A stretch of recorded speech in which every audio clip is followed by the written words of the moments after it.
ఏంటి అని అంటే రోజుకి ఒక 10 కప్పులు కాఫీ లేదంటే 10 కప్పులు టీ తాగుతూ ఉంటారు.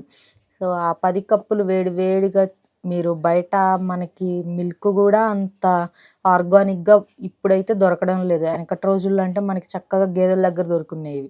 సో దానివల్ల ఏమవుతుంది, ఈ ప్యాకెట్ పాలలో కెమికల్ అనేది ఖచ్చితంగా ఉంటుంది.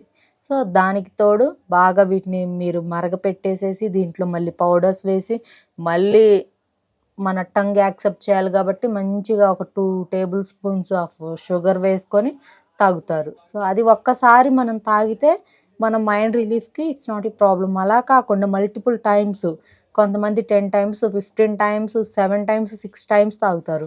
సో ఇలా తాగడం వల్ల కూడా మీకు ఈ ప్రాబ్లం అనేది ఉంటుంది. ఎక్కువగా టీ కాఫీ తాగడం వల్ల కూడా ఈ ప్రాబ్లం అనేది ఉంటుంది.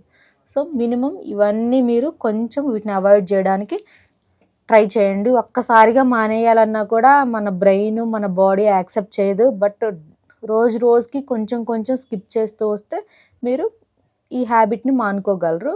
సో ఇదండి మెయిన్గా ఈ స్మెల్ రావడానికి రీజను. నేను చెప్పినట్టు ఫైబర్ ఫుడ్, వాటర్ ఇది ఎక్కువ తీసుకోండి అండ్ కొంచెం వాకింగ్ లాంటివి చేయండి. మ్యాక్సిమం ఇవన్నీ మీరు కరెక్ట్ చేసుకుంటే ఈ అపాన వాయువు అనేది స్మెల్, సౌండ్స్ లేకుండా నార్మల్గా ఉంటుంది. మీకు సోషల్ డిస్టర్బెన్స్ కూడా ఆల్మోస్ట్ కంట్రోల్ అవుతుంది.